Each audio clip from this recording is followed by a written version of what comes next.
الحمد لله نحمده ونصلي ونسلم على رسوله الكريم اما بعد فاعوذ بالله من الشيطان الرجيم بسم الله الرحمن الرحيم قال الله تعالى في القرآن المجيد والفرقان الحميد ما كان محمد أبا أحد من رجالكم ولكن رسول الله وخاتم النبيين وكان الله بكل شيء عليما صدق الله مولانا العظيم وبلغنا رسوله النبي الكريم الأمين ونحن على ذلك لمن الشاهدين والشاكرين والحمد لله رب العالمين إن الله وملائكته يصلون على النبي يا أيها الذين آمنوا صلوا عليه وسلموا تسليما الصلاة والسلام عليك يا رسول الله وعلى آلك وأصحابك يا حبيب الله الصلاة والسلام عليك يا رحمة للعالمين وعلى آلك وأصحابك يا شفيع المذنبين سارے نبیوں کے عہدے بڑے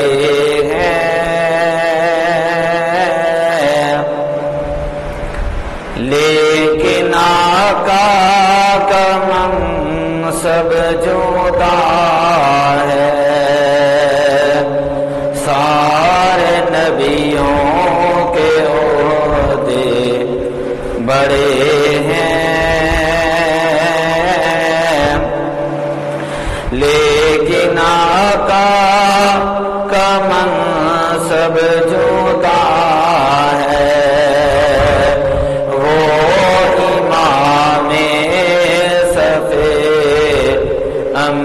انبیاء ہیں ان کا رتبہ بڑوں سے بڑا ہے وہ امام صف انبیاء ہیں ان کا رتبہ بڑوں سے بڑا ہے کوئی لفظوں میں کیسے بتا دے ان کے رتبے کی حد ہے تو کیا ہے کوئی لفظوں میں کیسے بتا دے ان کے رتبے کی حد ہے تو کیا ہے ہم نے اپنے بڑوں سے سنا ہے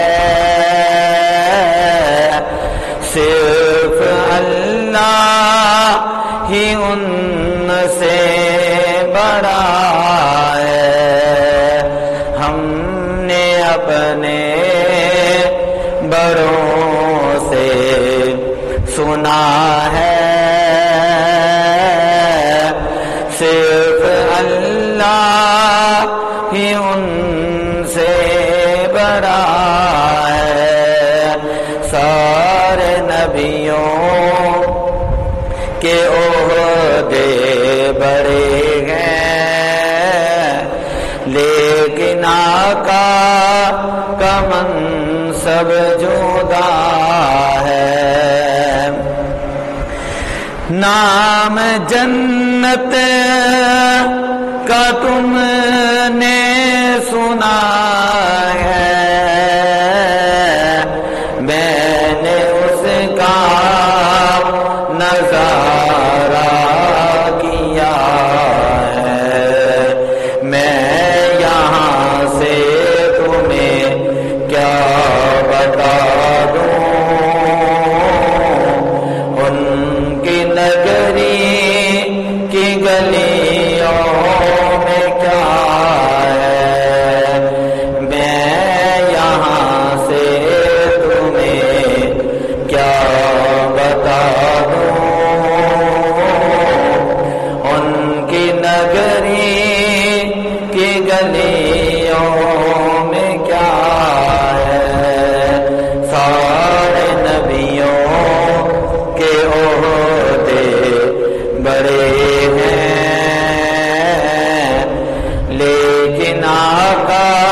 اللہ تعالی کے حمد و ثنا اور امام الانبیاء حبیب کبریا احمد مجتبی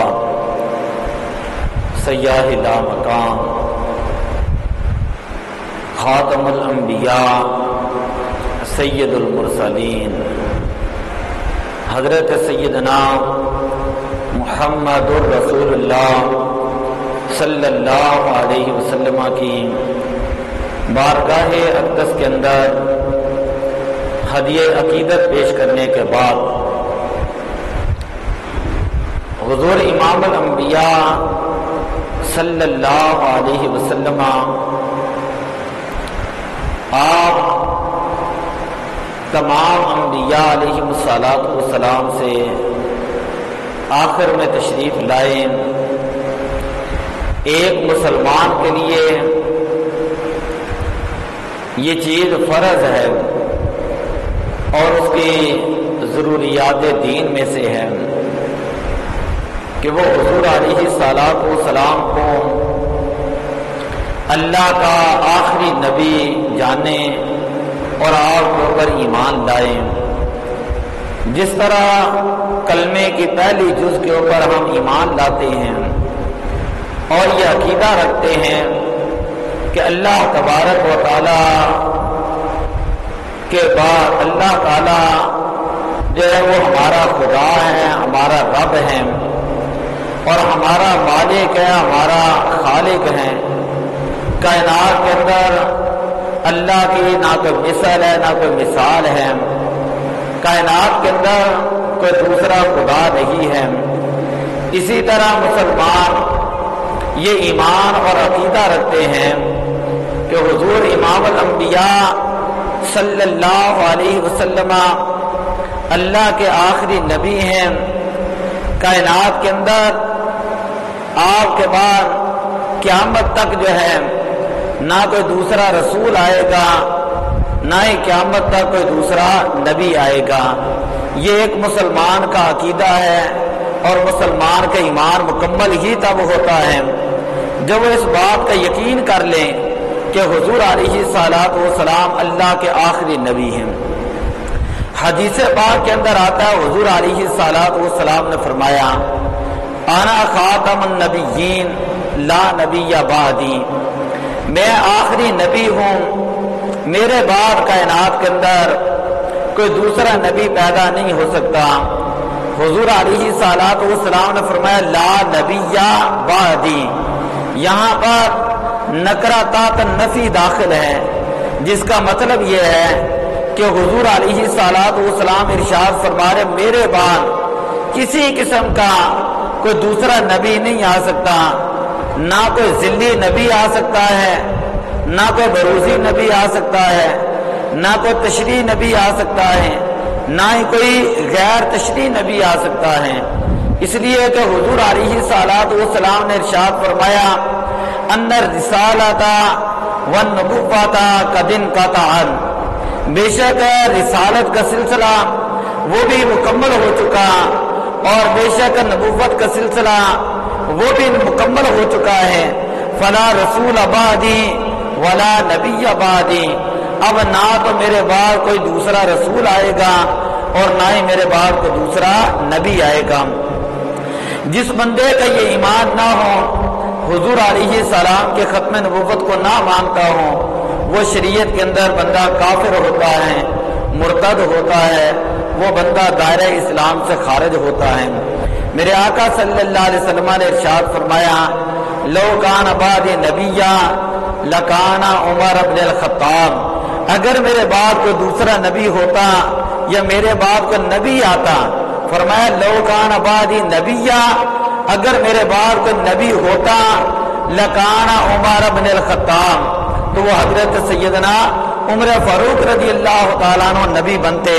ترمذی شریف جلد نمبر 2 صفحہ نمبر 209 کے اندر یہ حدیث پاک موجود ہے۔ اسی طرح آنے والے فتنوں کا احوال بیان کرتے ہوئے، خبر دیتے ہوئے امام الانبیاء حبیب کبریا صلی اللہ علیہ وسلم نے ارشاد فرمایا لا تقوم الساعۃ، اس وقت تک قیامت قائم نہیں ہوگی حتی ینبعث کذابون دجالون، یہاں کے میرے بعد جو ہے وہ جھوٹے لوگ بھی آئیں گے، دجال بھی آئیں گے، قریب من 30، جن کی تعداد نبی پاک صلی اللہ علیہ وسلم نے فرمائی وہ 30 کے قریب ہوگی۔ کلہم یزعم انی رسول اللہ، ہر کوئی یہ دعویٰ کرے گا کہ میں اللہ کا رسول ہوں، انی نبی اللہ، میں اللہ کا نبی ہوں۔ میرے آقا صلی اللہ علیہ وسلم نے ارشاد فرمایا انا خاتم النبیین لا نبی بعدی، میں آخری نبی ہوں اور میرے بعد کو دوسرا نبی نہیں آئے گا۔ مشکاۃ شریف کے اندر ایک حدیث موجود ہے، حضرت سیدنا ابو ہریرہ رضی اللہ تعالیٰ عنہ اس حدیث کے راوی ہیں۔ میرے آقا صلی اللہ علیہ وسلم نے ختم نبوت کا جو مسئلہ ہے اس کو سمجھاتے ہوئے، بیان کرتے ہوئے آپ صلی اللہ علیہ وسلم نے ارشاد فرمایا کہ مثلی و مثل الانبیاء قبلی، کہ میری مثال اور مجھ سے پہلے انبیاء علیہ السلام کی مثال ایسے ہے کمثل قصر، کہ جس طرح ایک محل ہو، احسن بنیان ہو، کہ جس کی بنیاد اور جس کی عمارت کو انتہائی خوبصورت طریقے کے ساتھ بنایا گیا ہو، توری کا منہ موت لابینات، اور عمارت بنانے کے بعد ایک جگہ پر ایک اینٹ کی جگہ کو خالی رکھ دیا گیا ہو، فطاف بہ النظار، کہ جب دیکھنے والے آئے اور آ کر انہوں نے دیکھا عمارت کو، یتعجبون من حسن بنیانہ، اور دیکھ کر وہ بڑا آشش کرنے لگے کہ یہ عمارت بڑی خوبصورت ہے، عمارت کی تعریف کرنے لگے، الا موضع تلک اللبنۃ، لیکن جب وہ ایک اینٹ کی خالی جگہ دیکھتے ہیں تو وہ کہتے کہ اس کو بھی مکمل ہونا چاہیے تھا، اس کو خالی نہیں رہنا چاہیے تھا۔ میرے آقا صلی اللہ علیہ وسلم نے فرمایا فَقُمْتُ أَنَا صَدَدْتُ مَوْضِعَ اللَّبِنَةِ، میں نے آ کر اس عمارت جو نبوت کی عمارت تھی اس کے اندر جو خالی جگہ تھی، فرمایا آنا صددت موضع اللبنۃ، میں نے اس خالی جگہ کو پر کیا، ختم بی البنیان و ختم بی الرسول، میرے اوپر وہ آ کر بنیاد مکمل ہو گئی، میں نے اس عمارت کو مکمل کر دیا، اور حضور علیہ السلام نے فرمایا ختم بی الرسول، میرے اوپر رسالت کا سلسلہ آ کر ختم ہو گیا، فانا اللبنۃ وانا خاتم النبیین، بخاری و مسلم کی یہ روایت ہے۔ حضور علیہ السلام نے فرمایا اس عمارت کی آخری اینٹ جو ہے وہ مجھ محمد کی ذات ہے، اور فرمایا انا خاتم النبیین، میں انبیاء علیہ السلام میں سے سب سے آخر میں آنے والا ہوں، اور میں خاتم الانبیاء ہوں۔ حضور علیہ السلام نے فرمایا میں آخری نبی ہوں، حضور علیہ السلام نے فرمایا میں آخری نبی ہوں۔ ایک روایت اور سماعت فرمائیں، حضرت سیدنا ابو ہریرہ رضی اللہ تعالیٰ عنہ بیان کرتے ہیں حضور علیہ السلام نے ارشاد فرمایا فضلت علی الانبیاء بست، کہ مجھے انبیاء علیہ السلام پر اللہ تعالیٰ نے 6 وجہ سے فضیلت دی ہے، 6 چیزوں کی وجہ سے مجھے باقی نبیوں سے افضل بنایا ہے، اور باقی انبیاء پر اللہ تعالیٰ نے مجھے 6 چیزوں کے ساتھ فضیلت عطا فرمائی۔ فرمایا اعطیت جوامع الکلم، کہ مجھے اللہ تعالیٰ نے جوامع الکلم عطا فرمائے۔ جوامع الکلم کا مطلب یہ ہوتا تھا کہ آپ صلی اللہ علیہ وسلم الفاظ تھوڑے بیان کرتے تھے لیکن ان کے معنی بہت زیادہ ہوتے تھے۔ فرمایا مجھے جوامع الکلم عطا کیے گئے۔ وَنُصِرْتُ بِالرُّعْبِ، دوسری چیز فرمائی کہ اللہ تعالیٰ نے میری رعب کے ذریعے مدد کی، اگر میرا دشمن ایک بات مسافت پہ دور بھی بیٹھا ہو تب بھی اللہ تعالیٰ نے اس کے دل کے اندر میرا رعب پیدا کر دیا ہے۔ تیسری بات فرمائی احلت لی الغنائم، اللہ تعالیٰ نے میرے لیے مال غنیمت جو اس کو حلال قرار دیا۔ فرمایا وجعلت لی الارض مسجدا، چوتھی بات فرمائی کہ اللہ تعالیٰ نے ساری زمین کو میرے لیے سجدہ گاہ بنا دیا۔ وطہورا، اللہ نے میرے لیے زمین کو پاک کر دیا ہے۔ اور پانچویں بات فرمائی ارسلتو الی الخلق کافہ، پہلے انبیاء کسی ایک علاقے کے لیے نبی بن کر آتے ہیں، ایک گروہ کے لیے نبی بن کر آتے ہیں، ایک زمانے کے لیے نبی بن کر آتے ہیں۔ فرمایا ارسلتو الی الخلق کافہ، اللہ تعالیٰ نے مجھے ساری کائنات کے لیے وہ رسول بنا کر بھیجا ہے، ساری مخلوق کی طرف اللہ تعالیٰ نے مجھے رسول بنا کر بھیجا۔ وختم بی النبیون، اور اللہ تعالیٰ نے میرے اوپر انبیاء علیہم السلام کا سلسلہ مکمل فرما دیا۔ فرمایا کہ میرے بعد اب نہ کوئی رسول آ سکتا ہے اور میرے بعد نہ ہی کوئی دوسرا نبی آ سکتا ہے۔ سامعین محترم، یہ چند ایک حدیثیں ہیں جو میں نے آپ کے سامنے برکت کے لیے پڑھی ہیں، اگر توجہ سے سنیں۔ ٹوٹل 316 حدیثیں ہیں جن کے اندر حضور علیہ السلام کے آخری نبی ہونے کا بیان ہے، اور 46 صحابہ ہیں جن سے یہ روایات مروی ہیں۔ یہ اتنی بڑی تعداد ہے کہ جن کا جھوٹ کے اوپر جمع ہونا محال ہے۔ ایک تو حضور علیہ السلام کے احادیث مشہورہ ہیں، احادیث متواترہ ہیں، دوسری طرف صحابہ کرام کا عمل مبارک موجود ہے۔ حضرت سیدنا ابو بکر صدیق، حضرت سیدنا عمر فاروق، حضرت سیدنا عثمان غنی، حضرت سیدنا علی المرتضیٰ، حضرت سیدنا طلحہ، حضرت سیدنا برا، اسی طرح حضرت سیدنا دیگر صحابہ کرام، ان سے اس بات کے اوپر اجماع موجود ہے کہ انہوں نے حضور علیہ السلام کی ختم نبوت کے اوپر پہرا دیا ہے، ختم نبوت کے اوپر پہرا دیا۔ اب میں آپ کو بتاتا ہوں، اگر حضور علیہ السلام کے بعد کوئی دوسرا شخص نبوت کا دعویٰ کرے تو وہ اپنے اس دعوے کے اندر جھوٹا ہے، وہ کذاب ہیں۔ یہ جو قادیانی ہیں، ان کے 3 طرح کے نام ہیں۔ یہ اپنے آپ کو مرزائی بھی کہتے ہیں، یہ اپنے آپ کو احمدی بھی کہتے ہیں، یہ اپنے آپ کو قادیانی بھی کہتے ہیں۔ کیوں کہتے ہیں؟ اس لیے کہ جس شخص نے نبوت کا دعویٰ کیا تھا اس کا نام تھا مرزا غلام احمد، اور یہ انڈیا کا ضلع گرداسپور، اور گرداسپور کا ایک قصبہ تھا کہ جس کا نام تھا قادیان۔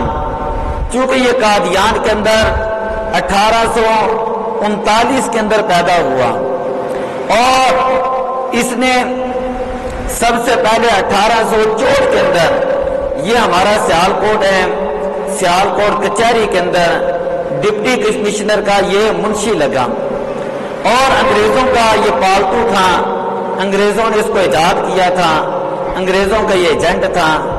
انگریزوں کے اشارے کے اوپر اس نے مختلف دعوے کرنے شروع کیے۔ ذرا توجہ سے، اب میری ساری باتیں توجہ سے سننی ہے۔ کہتا ہے میں مفسر ہوں، کبھی یہ کہنے لگا میں مجدد ہوں، کبھی کہتا ہے یہ محدث ہوں، پھر اسی طرح باتیں چلتی چلتی کبھی جو کہنے لگا کہ میں عیسیٰ ہوں، میں عیسیٰ ہوں، کبھی دعویٰ کرتے ہوئے حضرت عیسیٰ علیہ السلام کی والدہ کے اوپر یہ زنا کی تہمتیں لگانے لگا۔ پھر یہ بات چلتی چلتی اس نے آخر میں اپنے آپ کو کہا، قرآن کی یہ جو آیت مبشرا برسول یاتی من بعد اسمہ احمد، 28واں پارہ سورہ صف، پہلا رکوع، کہ اس کے اندر حضرت عیسیٰ علیہ السلام نے جو نبی آخری کی بشارت دی تھی احمد کی، وہ معاذ اللہ میں احمد ہوں۔ پھر اسی طرح اس نے آخری نبی ہونے کا دعویٰ کر دیا۔ اس نے کہا کہ میں نبی ہوں اور میرے اوپر جو ہے وہ فرشتہ وہی لے کر آتا ہے۔ اس کے جو چیلے تھے انہوں نے کہا فرشتے کا نام کیا ہے؟ یہ کہتا ہے اس کا نام ہے ٹیچی ٹیچی، یعنی یہ انگریزوں کا تھا، اس نے اس کا نام بھی انگریزی کے اندر رکھ دیا، اس کا نام ہے ٹیچی ٹیچی۔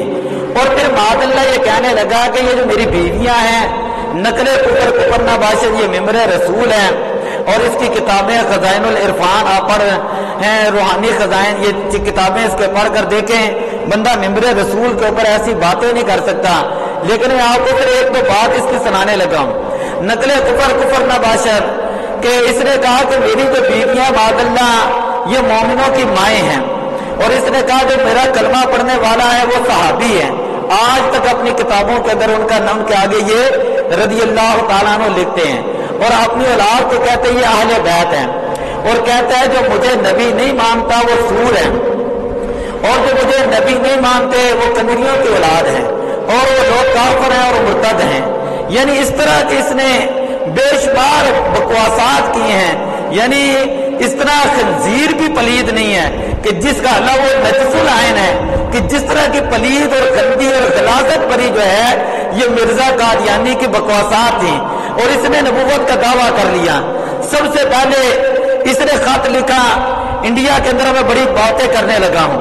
انڈیا کے اندر ایک بزرگ تھے کہ سائیں توکل شاہ امبالوی، امبالے کے اندر رہنے والے تھے. ان کو خط لکھا کہ میں نبی ہوں اور تمہارے 1,00,000 مرید ہیں، تو میرا کلمہ پڑھ لو، اگر کلمہ نہیں پڑھو گے تو تم ایسے ہو جاؤ گے ویسے ہو جاؤ گے. سائیں توکل شاہ امبالوی رحمۃ اللہ تعالی علیہ آپ نے خط پڑھا اور آپ نے کہا کہ اگر مجھے نبی پاک صلی اللہ علیہ وسلم کی شریعت کا لحاظ نہ ہوتا تو اس کا میں پورا قادیان اس طرح الٹ دیتا کہ جس طرح صابر کلیری جو ہیں انہوں نے پورا گاؤں جب الٹ دیا تھا.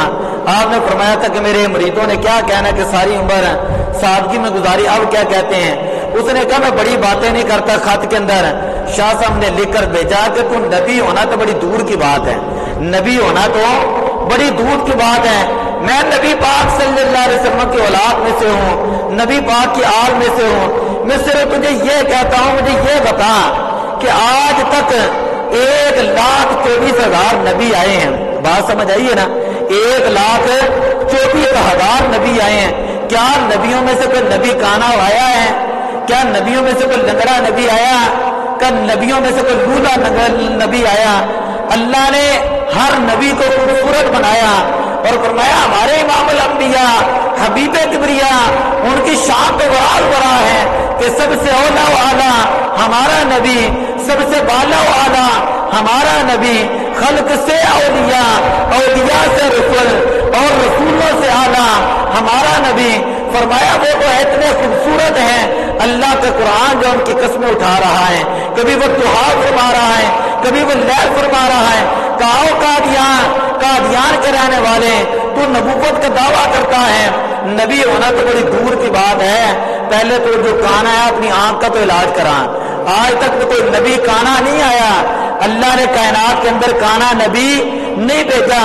مرزا غلام احمد قادیانی کانا تھا، دجال تھا، کذاب تھا. کہا باقی باتیں تو بعد میں ہم کریں گے، پہلے تو اپنی آنکھ کا تو علاج کرا. نبی اکرم صلی اللہ علیہ وسلم ایک مرتبہ تشریف فرما تھے.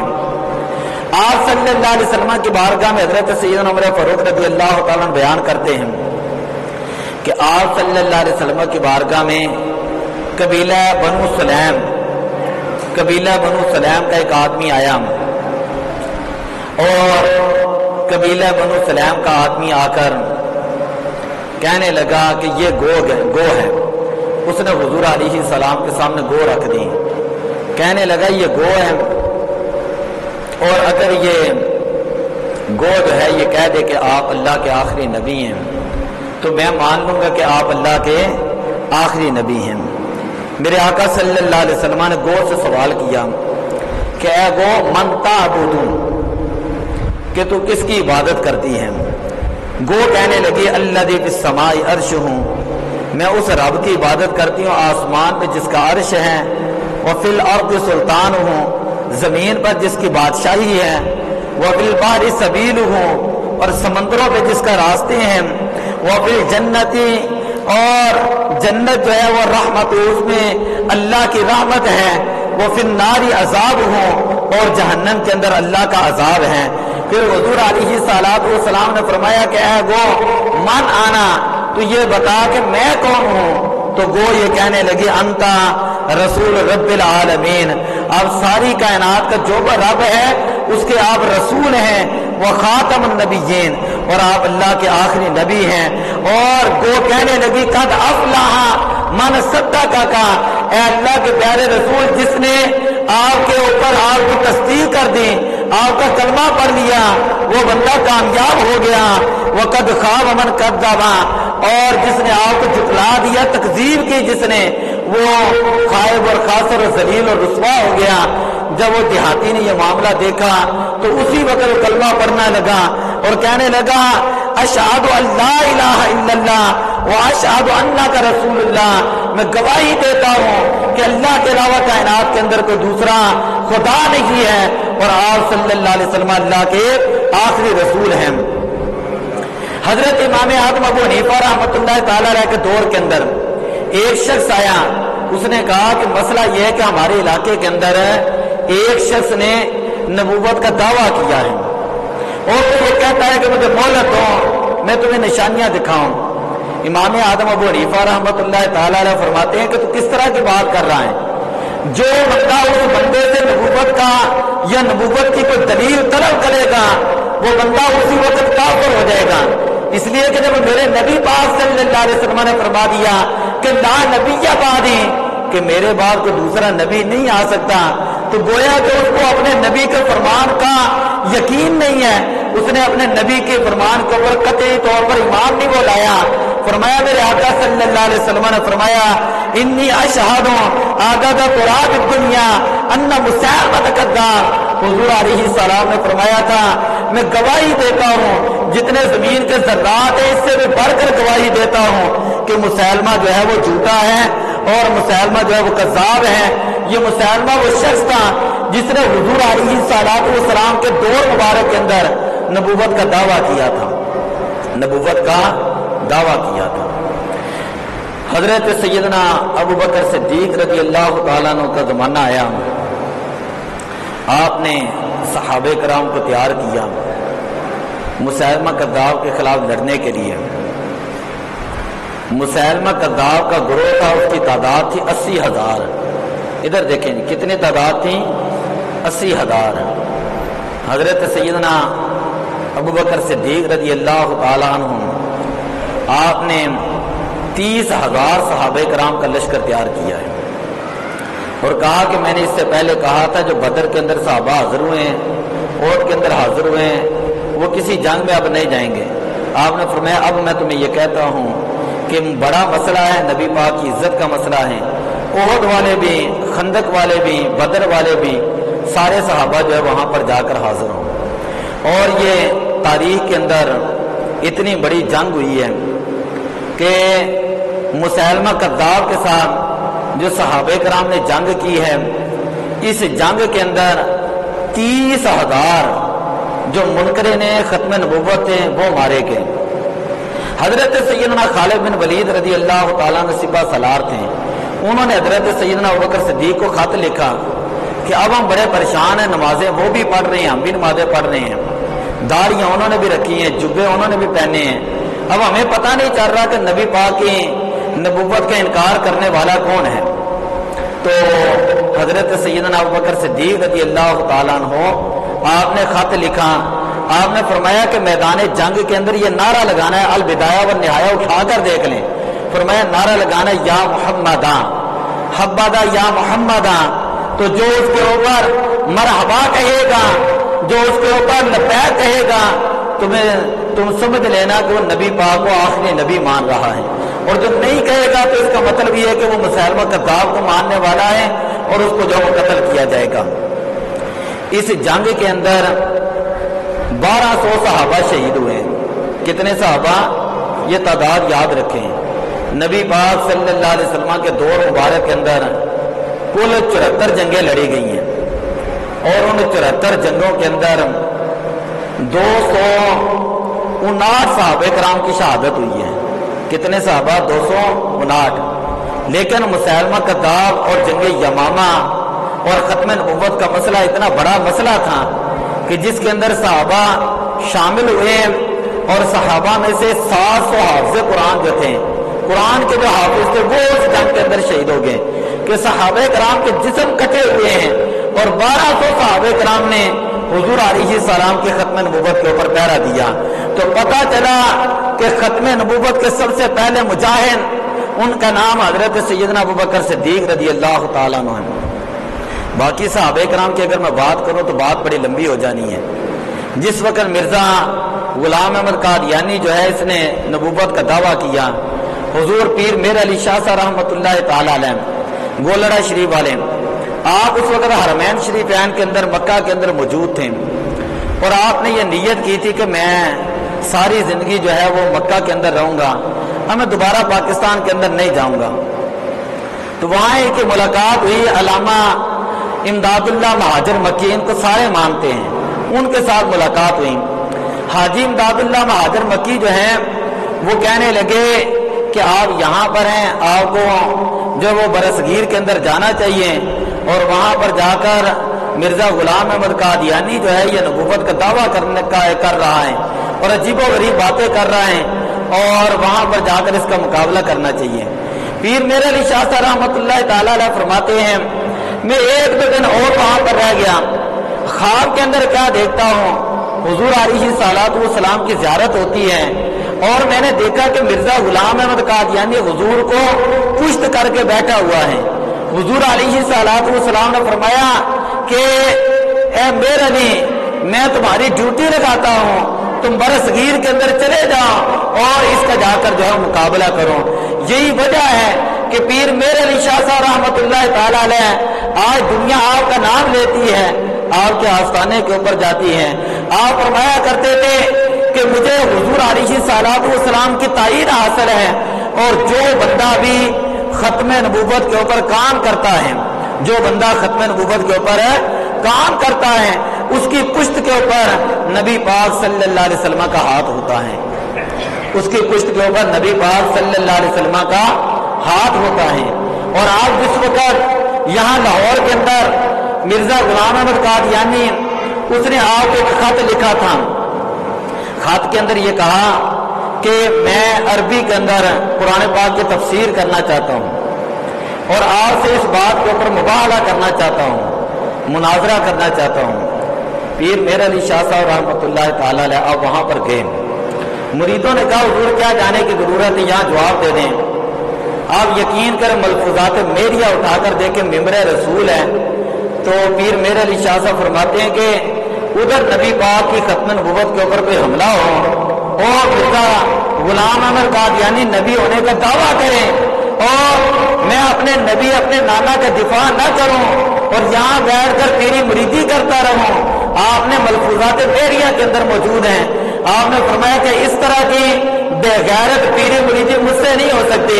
فرمایا کہ سب سے بڑا مسئلہ اس وقت وہ مرزا غلام احمد قادیانی کا مقابلہ کرنا ہے۔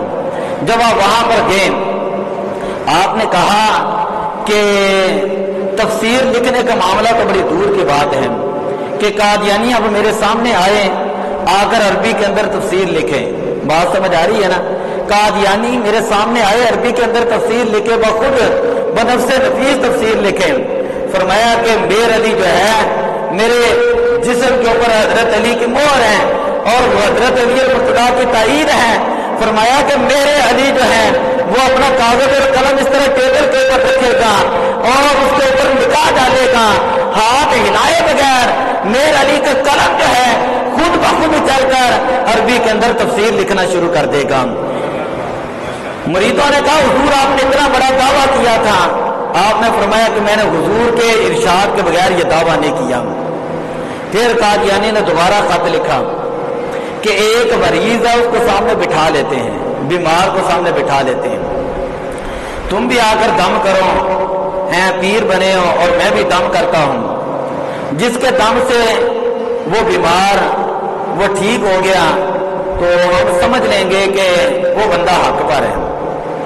پیر میرے علی شاہ صاحب رحمۃ اللہ تعالی علیہ اب دوبارہ لاہور میں آئے اور آپ نے فرمایا کہ تو کس طرح کی بات کرتا ہے، بیمار ہونا تو کوئی مسئلہ ہی نہیں ہے۔ فرمایا یہ میانی قبرستان ہے، یہ میانی قبرستان ہے، جس قبر کے اوپر جا کر کھڑا ہوگا تو بھی قبر کو ٹھوکر مار، میں بھی قبر کو ٹھوکر مارتا ہوں اور اپنے پاؤں سے ٹھوکر مارتا ہوں، جس کی ٹھوکر سے مردہ زندہ ہو جائے گا پتا چل جائے گا کہ وہ سچا ہے۔ کہ مریدوں نے کہا حضور اتنا بڑا دعویٰ، آپ نے فرمایا مجھے نبی پاک صلی اللہ علیہ وسلم نے فرمایا تھا کہ میرے علی اس کی کسی بات سے گھبرانا نہیں ہے، جو بات بھی یہ کرے گا تمہاری پشت کے اوپر اللہ کے نبی کا ہاتھ ہے، تمہاری پشت کے اوپر اللہ کے نبی کا ہاتھ ہے۔ ہمارے بزرگان دین اعلیٰ حضرت عظیم البرکت مجدد دین و ملت شاہ امام احمد رضا خان فاضل بریلوی رحمۃ اللہ تعالی علیہ، آپ نے قادیانی کے رد کے اندر 4 کتابیں لکھی ہیں، فتاوی رضویہ 15 نمبر جلد اس کے اندر چاروں کتابیں جو موجود ہیں، اگر اس کو بیان کیا جائے تو بات بڑی لمبی ہوتی ہے۔ سب سے پہلے اس کا مقابلہ کرنے کے لیے یہاں قصور سے ہمارے مفتی تھے غلام دستگیر، انہوں نے 3 جلدوں کے اندر جو ہے حقائق دستگیریہ جو ہے وہ کتاب لکھی اور وہ اس کا مقابلہ کرنے کے لیے آئے۔ پھر اس کے بعد جو ہے پیر سید جماعت علی شاہ صاحب رحمۃ اللہ تعالی علیہ انہوں نے قادیانی کے ساتھ کئی مرتبہ بات کی، کئی مرتبہ خط و کتابت ہوئی۔ آخری بات میں کرتا ہوں اس مسئلے کے اوپر، 22 مئی 1908 تاریخ کی کتابیں اٹھا کر دیکھ لیں، 22 مئی 1908 مرزا یہ جو قادیانی ہے اس نے 1901 کے اندر نبوت کا دعویٰ کیا تھا، جھوٹا دعویٰ۔ 1908 کے اندر پیر سید جماعت علی شاہ صاحب رحمۃ اللہ تعالی علیہ آپ نے بادشاہی مسجد کے اندر جمعہ پڑھایا ہے اور جمعے کے اندر تقریر کرتے ہوئے کہتے ہیں کہ میں یہ دعویٰ کرتا ہوں کہ میں تو لاہور تک آ گیا ہوں لیکن یہ قادیانی لاہور میں آیا ہوا ہے، اب یہ جو ہے سیالکوٹ میں قدم نہیں رکھ سکے گا، یہ میرا دعویٰ ہے۔ اور کہا کہ اگر مردہ زندہ کرنے پر بات کرنی ہے تو میرے سامنے آ کر بات کر لو۔ یہ پیر سید جماعت علی شاہ صاحب رحمۃ اللہ علیہ کا دعویٰ ہے۔ پیر سید جماعت علی شاہ صاحب رحمۃ اللہ تعالی علیہ جو قائد اعظم کے ساتھی تھے اور مسلم لیگ کے ساتھی تھے اور جن کے بارے جب مریدوں نے کہا کہ یہ قائد اعظم پینٹ شرٹ پہنتا ہے، تم نے اس کی حمایت کا اعلان کر دیا ہے، تو پیر سید جماعت علی شاہ صاحب فرماتے میں نے اس کے نام کے اندر 2 نام دیکھے، میں نے ایک محمد کی نسبت دیکھی ہے اور ایک علی کی نسبت دیکھی ہے، اس کا نام ہے محمد علی۔ میں نے مصطفیٰ کی نسبت کو دیکھا ہے اور علی کی نسبت کو دیکھا ہے، میں نے یہ دیکھا یہ مصر کتنا بڑا ہے۔ اور پیر سید جماعت علی شاہ صاحب جو بانیان پاکستان کے اندر ہے شامل ہیں، جو علماء اہل سنت ان علماء میں سے شامل ہیں جنہوں نے قائد اعظم کا ساتھ دیا اور پاکستان بنانے کے اندر حصہ لیا، اور جنہوں نے کانگریس کے اندر تقریر کرتے ہوئے کہا تھا کہ جو میرا مرید جو ہے وہ قائد اعظم کو ووٹ نہیں دے گا، مسلم لیگ کو ووٹ نہیں دے گا، میں اس کا جنازہ بھی نہیں پڑھوں گا اور وہ میری بیعت سے خارج ہے۔ یہ اتنے بڑے پیر سید جماعت علی شاہ صاحب تھے، وہاں بادشاہ مسجد کے اندر جمعہ پڑھا رہے تھے۔ آپ نے جمعہ پڑھانے کے بعد ایک دن گزرا، کہا کہ میرے ساتھ آئے مقابلہ کرنے کے لیے، اور قادیانی لاہور میں تھا، بیعت احمدیہ لاہور کے اندر اس نے بنایا ہوا تھا۔ دوسرا دن ہوا، تیسرا دن گزر گیا ہے، اور اسی طرح پیر شریف آئی 25 مئی 1908 کے اندر پیر سید جماعت علی شاہ صاحب رحمۃ اللہ تعالی علیہ عشاء کی نماز کے بعد میلاد مصطفیٰ صلی اللہ علیہ وسلم کا جلسہ تھا، اس کے اندر تقریر کرتے ہوئے فرماتے ہیں کہ میں نے لوہے محفوظ کے اوپر لکھا ہوا دیکھ لیا ہے کہ 24 گھنٹے کے اندر اندر ایسے تھے ہمارے بزرگان دین، 24 گھنٹے کے اندر اندر یہ مرزا غلام احمد قادیانی یہ مر جائے گا۔ اگلے دن 26 مئی 1908 کو مرزا جو غلام احمد قادیانی تھے اس کو ہیضے کی بیماری ہوئی تھی اور یہ لیٹرین کے اندر گیا اور لیٹرین کے اندر ہی مرا، لیٹرین کے اندر ہی مر گیا۔ اگلے دن 10:10 پہ اگلے دن 26 مئی کو 10:10 پہ مرزا غلام احمد قادیانی وہاں پہ لیٹرین کے اندر مرا۔ تو پیر سید جماعت علی شاہ صاحب فرماتے ہیں کہ وہ اللہ کے جتنے نبی تھے جو سچے نبی ان کو تو وہاں دفن کیا جاتا ہے جہاں ان کا وصال ہوتا ہے، اگر یہ سچا تھا تو یہ سارے اس کو اٹھا کے قادیان کے اندر کیوں لے گئے، اس کو جو وہیں پر دفن کرتے ہیں، لیٹرین کے اندر اس کی قبر بناتے ہیں۔ اور فرمایا الحمدللہ ہمارا سچا نبی ہے، سب سے اولا و اعلیٰ نبی ہے۔ اور پھر میں وہی بات کراتا ہوں، فرمایا اللہ کے جتنے نبی ہوتے ہیں ان میں سے کبھی کوئی نبی کانا نہیں ہوتا، کبھی کوئی لنگڑا نبی نہیں ہوتا، کبھی کوئی لولا جو ہے وہ نبی نہیں ہوتا۔ یہ کیسا نبی ہے؟ یہ خود کانا نبی ہے اور خود لولا لنگڑا نبی ہے۔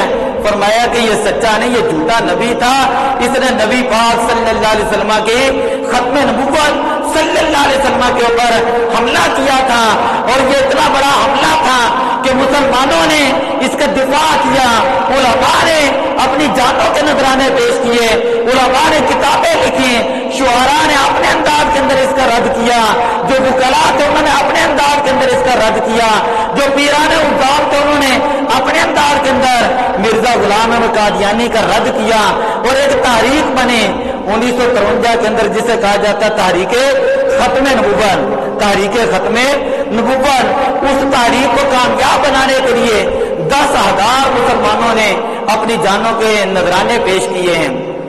کبھی کو بندہ یہ تحریک ختم نبوت پڑھ کر دیکھے، اسے پتا چلے گا کہ یہ مسئلہ کتنا اہم مسئلہ ہے۔ یہ جو موجودہ پچھلے دنوں قاضی نے فیصلہ دیا ہے، جسٹس فائد عیسیٰ، یہ فیصلہ قرآن کے بھی خلاف ہے۔ میں ممبر رسول کے اوپر بیٹھ کے کہہ رہا ہوں، میں نے 14-16 سال تقریباً انگلش پڑھائی ہے۔ یہ نہ کوئی کہے میں نے BA کی انگلش پڑھائی ہے کہ یہ مولوی ہے اس کو انگلش نہیں آتی، یا ان کو پتہ نہیں چلا کہ قاضی نے لکھا کیا تھا۔ وہ فیصلہ میری جیب کے اندر انگلش کے اندر بھی موجود ہے اور اردو ٹرانسلیشن کے اندر بھی موجود ہے۔ اس فیصلے کے اندر اس نے یہ جو جملے لکھے ہیں، یہ جو جملے، اچھا اگر کئی لوگ کہتے ہیں پتہ نہیں مولویوں کو کیا ہو گیا کہ انہوں نے ایسے جو ہے نا بات شروع کر دی، میں نے کہا اچھا چلو مولویوں کو تو کچھ ہو یا نہ ہو، یہ جو اسمبلی کے اندر یہ جو تقریریں کی ہیں محمد علی نے تقریریں کی ہیں، یہ جو دوسرے ہیں صاحبزادہ حامد رضا انہوں نے تقریر کی ہے، کیا یہ سارے MP MN یہ بھی پاگل ہو چکے ہیں؟ ان کو بھی نہیں پتا چلا؟ اگر یہ کوئی مسئلہ ہی نہیں تھا تو ان کو کیا ضرورت ہے؟ پھر حنیف عباسی نون لیگ اس نے تقریر کی ہے اور اس نے کہا کہ یہ جو پیرا ہے اس کے اوپر اختلاف ہے، ہمیں اس کے اوپر نوٹ ہے ہمیں، اور یہ میں کہتا ہوں کہ اس کے اوپر کوئی کمیٹی بنائی جائے اور اس کا جو مسئلے کو فوراً حل کیا جائے۔ یہ مسئلہ واقعی مسئلہ ہے۔ اس نے کہا تھا کہ قادیانی، یہ جو لوگ کہتے ہیں نا جب قادیانیوں کو کافر کہہ دیا ہے، اقلیت قرار دے دی ہے، پھر دوبارہ بات کرنے کی کیا ضرورت ہے؟ مسئلہ بڑا قابل غور ہے۔ میں کہتا ہوں کہ یہ جو عیسائی ہیں جہاں پر یہ عبادت کہتے ہیں اس کو کیا کہتے ہیں بتائیں حضرات؟ چرچ۔ کیا کہتے ہیں؟ چرچ۔ جہاں یہودی جو ہے اپنی عبادت کیا کرتے ہیں اس کو کیا کہتے ہیں؟ کلیسا، اس کو کہتے ہیں کلیسا۔ جہاں یہ ہندو اپنے جو رسمیں ادا کرتے ہیں اس کو کیا کہتے ہیں؟ مندر۔ اور جہاں یہ سکھ اپنے معاملات کرتے ہیں اس کو کیا کہتے ہیں؟ گردوارا۔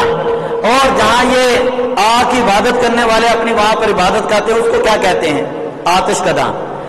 ہم کہتے ہیں پاکستان کے اندر ہندو بھی رہتے ہیں، سکھ بھی رہتے ہیں، عیسائی بھی رہتے ہیں، لیکن عیسائی بن کر رہتے ہیں۔ عیسائی بن کر وہ یہ نہیں کہتے مسلمان ہیں۔ جب ان کو اقلیت قرار دیا گیا ہے تو یہ اپنے آپ کو اقلیت مانے تو صحیح، اور مان کر اپنے جو مرضی شعار بنا لیں، جیسے مرضی جو علامات بنا لیں، ہمیں کسی کو کوئی اعتراض نہیں ہوگا۔ لیکن جب یہ پاکستان کے قانون کے خلاف چل کر جو اپنے آپ کو غیر مسلم بھی نہیں مانتے، اپنے آپ کو مرتد بھی نہیں مانتے، اپنے آپ کو کافر بھی نہیں مانتے، اور اپنے آپ کو کہتے ہیں کہ ہم مسلمان بھی ہیں، اور یہ بھی کہتے ہیں کہ ہم نے مسلمانوں کی طرح مسجد بھی بنانی ہے، ہم نے مسلمانوں کی طرح نماز بھی پڑھنی ہے، اور ہم نے جمعے بھی پڑھانے ہیں، ان کی طرح قربانیاں بھی کرنی ہیں، تو مجھے بتائیں کہ بندہ شراب کی بوتل کے اوپر پیپسی کا لیبل لگا کر بیچے تو کیا تو بندہ بیچ سکتا ہے؟ انہوں نے ہمارے ساتھ یہ معاملہ کیا ہے۔ اب قاضی نے یہ کہا ہے کہ یہ 4 دیواری کے اندر بیٹھ کر جو مرضی اپنے قائد اور نظریات کا پرچار کر سکتے ہیں۔ اس کا مطلب یہ ہے کہ اگر کوئی بندہ 4 دیواری کے اندر بیٹھ کر زنا کرے تو کیا وہ جرم نہیں؟ 4 دیواری کے اندر قتل کرے تو کیا وہ جرم نہیں؟ 4 دیواری کے اندر عدالت کی توہین کرے کیا وہ جرم نہیں؟ 4 دیواری کے اندر بیٹھ کر فوج کو گالیاں نکالے کیا وہ جرم نہیں؟ 4 دیواری کے اندر بیٹھ کر چوری کرے کیا وہ جرم نہیں؟ 4 دیواری کے اندر اگر یہ سارے جرم ہیں تو 4 دیواری کے اندر بیٹھ کر جو قرآن بدل دیں، قرآن ہے بدل دیں۔ اس نے جو ان کا قرآن ہے جس کے اوپر یہ سارا مسئلہ ہے وہ ہے تفسیر صغیر، جس کے اندر اس نے یہ کہا ہے کہ یہ جو ہمارا قرآن پاک ہے نا، یہ جو قرآن پاک ہے اس کے اندر تو گندی گالیاں لکھی ہوئی ہیں، اور اس کے اندر انہوں نے لکھا ہے کہ میں آخری نبی ہوں۔ اس کے اندر یہ لکھتے ہیں یہ لوگ قادیانی، یہ کہتے ہیں کہ میری بیویاں مسلمانوں کی ازواجیں جو ہے وہ مطہرات ہیں، اور اس نے کہا میری آل اہل بیت ہیں۔ یہ اتنا ظالم اور بدبخت لوگ ہیں، ہم کس طرح کہہ سکتے ہیں کہ یہ اپنے گندے عقائد جو ہے ان کا یہاں پر پرچار کریں اور مسلمانوں کو برباد کریں؟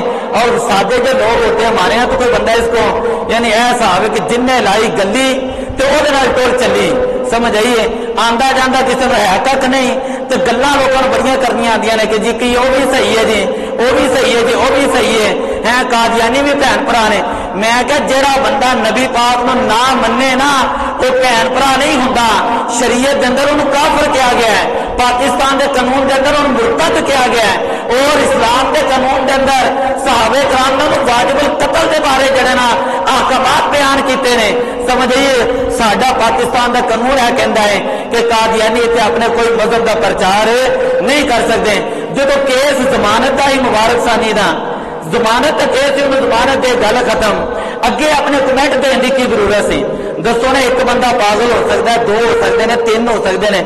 کراچی تو لے کے خیبر تک سارے سیاستدان اس مسئلے دے لگے ہوئے ہیں, سارے علماء اس مسئلے تے لگے نے, سارے مفتیان نظام ہر روز دن رات لگے نے کہ یہ کوئی حل کڈیا جائے, یہ کوئی حل کڈیا جائے. ساری حکومت اس مسئلے دے لگی ہوئی ہے کہ یہ کوئی حل کڈیا جائے. اسی یہ کہنے ہیں کہ دنیا دے اندر سب تو بڑا مسئلہ اور نبی پاک دی ختم نبوت ہے. کہا مسئلہ ہے شریعت دے اندر ہے کہ گناہگار بندہ ہوئے وہ دے گناہاں دی معافی ہے, نماز گھٹ پڑے معافی ہے, داڑھی شریف نہ رکھے رکھنی چاہیے, کوئی مولوی اجازت نہیں دے سکتا, لیکن معافی ہے. گناہگار دی معافی ہے لیکن غدار دی معافی نہیں ہے. شریعت دے اندر غدار دی معافی نہیں ہے. اس واسطے اسی کہنے ہیں کہ مرزا غلام احمد قادیانی اس وقت بھی جھوٹا سی, اج بھی جھوٹا اور قیامت تک جھوٹا رہے گا. اور یہ منن والے اس وقت بھی جھوٹے سن, ہن بھی جھوٹے نے تو قیامت تک جھوٹے رہن گے. ذرا ایک نعت شعر پڑھو ذرا.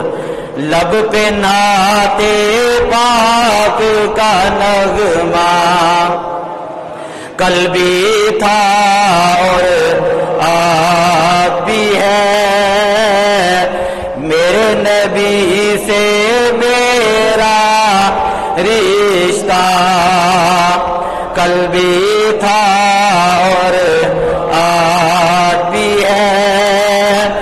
بتلا دو گستاخ نبی کو غیرت مسلم زندہ ہے, ان پہ مر مٹنے کا جذبہ کل بھی تھا اور آج بھی ہے, ان پہ مر مٹنے کا جذبہ کل بھی تھا اور آج بھی ہے. دعا اللہ مزید توفیق عطا فرمائے.